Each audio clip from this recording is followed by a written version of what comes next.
जांजगीर चांपा के श्याम सुपरमार्केट डकैती कांड ने अब सियासी रंग ले लिया है। एनएसयूआई नगर अध्यक्ष जितेंद्र दिनकर की गिरफ्तारी के बाद बीजेपी और कांग्रेस आमने सामने है। भाजपा कांग्रेस पर अपराधियों को संरक्षण देने का आरोप लगा रही है, तो कांग्रेस ने पलटवार में बीजेपी को हाफ पैंट पार्टी बता दिया। देखिए हमारी रिपोर्ट। जांजगीर डकैती कांड पर सियासी तूफान। एनएसयूआई नगर अध्यक्ष की गिरफ्तारी के बाद बढ़ा विवाद। बीजेपी का आरोप, कांग्रेस दे रही अपराधियों को संरक्षण। नवीन मार्कंडे बोले, कांग्रेस का हाथ अब अपराधियों के साथ। बीजेपी ने कांग्रेस को बताया चड्डी बनियान गिरोह। कांग्रेस का पलटवार, हाफ पैंट पार्टी।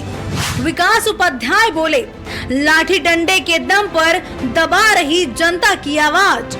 गृह मंत्री विजय शर्मा ने कांग्रेस पर बोला तीखा हमला। विजय शर्मा बोले, कांग्रेस लिख रही अपराध की पटकथा। जांजगीर की डकैती बनी सियासी जंग का नया मोर्चा। जांजगीर चांपा के चर्चित श्याम सुपरमार्केट डकैती में एनएसयूआई नगर अध्यक्ष जितेंद्र दिनकर की गिरफ्तारी के बाद प्रदेश की सियासत गर्मा गई है। कांग्रेस पर गंभीर आरोप लगाते हुए कहा कि प्रदेश में बढ़ते अपराधों के पीछे की मिली भगत है। बीजेपी प्रदेश महामंत्री नवीन मार्कंडे ने बताया कि कांग्रेस का हाथ अब जनता के साथ नहीं बल्कि अपने ही पार्टी के अपराधियों के साथ है।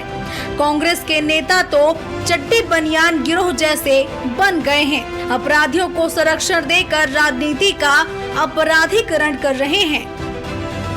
छत्तीसगढ़ में कांग्रेस की जो संगठन है, ऐसा लग रहा है कि अपराधियों का संगठन बन गया है। वहाँ के स्थानीय विधायक, कांग्रेस के विधायक जांजगीर के, उनके घर से बरामद किया गया है, वो भी हथियार के साथ में। तो यह भी स्पष्ट होता है कि कांग्रेस जो है अपराधियों को संरक्षण दे रहा है। कांग्रेस के विधायक और उनके जो कार्यकर्ता है, सभी प्रकार के संयुक्त एक सोची समझी साजिश के तहत छत्तीसगढ़ में ये आपराधिक गिरोह के रूप में, जिस तरह से चड्डी बनियान गिरोह काम करता है, उसी तरह से ये गिरोह बनाकर काम कर रहा। वहीं बीजेपी के इस हमले के बाद कांग्रेस ने भी पलटवार करने में देर नहीं लगाई। पूर्व विधायक विकास उपाध्याय ने कहा कि बीजेपी को दूसरों पर आरोप लगाने से पहले खुद को देखना चाहिए। उन्होंने कहा कि भाजपा खुद हाफ पैंट पार्टी है, हाफ पैंट पहनकर लोगों को बेवकूफ बना रही है, लाठी डंडे के दम पर लोगों को दबाने की कोशिश कर रही है। Bharatiya Janata party law and order को तो संभाल नहीं पा रही है, कानून व्यवस्था तो उनसे संभाल नहीं रहा है। उनके गृह मंत्री की स्थिति क्या है वो सब जानते हैं। इसीलिए भारतीय जनता पार्टी कांग्रेस के ऊपर में इल्जाम लगाना चाहती है कि ये अपराध करने वाले लोग चड्डी बनियान गिरोह फलाना ढिकाना, ये बात भारतीय जनता पार्टी के नेता कर रहे हैं। लेकिन जनता सब चीजों को समझ चुकी है, जान चुकी है। तो चुनौती लड़ने के लिए अगर कोई नेता सक्षम है जो भारतीय जनता पार्टी की गलत नीति के खिलाफ रोज लड़ाई लड़ रहा है, चाहे परिवार में उनके माँ बाप को जेल में डाल दिया गया हो, चाहे उनको जेल में डाल दिया गया हो, चाहे उनके बेटे को अभी प्रताड़ित करने का काम किया जा रहा है। इसी बीच डकैती कांड पर प्रदेश के उप मुख्यमंत्री और गृह मंत्री विजय शर्मा ने कांग्रेस पर सीधे निशाना साधा। उन्होंने कहा कि जांजगीर से लेकर बलौदा बाजार तक कांग्रेस नेताओं के अपराधियों से जुड़ाव के सबूत मिल चुके हैं। विजय शर्मा ने कहा कि जहां जहां अपराध हुए, कांग्रेस की संलिप्तता मिली। एक विधायक ट्रक माफिया से वसूली करता पकड़ा गया।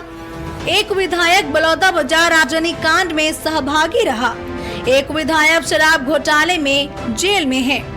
कांग्रेस अपराध की पटकथा लिख रही है।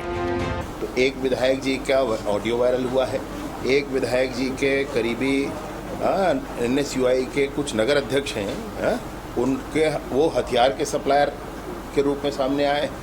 उसी जिले में एक और विधायक हैं, वो कोऑपरेटिव बैंक में इतना बड़ा घोटाला किए हैं कि एफआईआर दर्ज हुआ है उनके विरुद्ध में।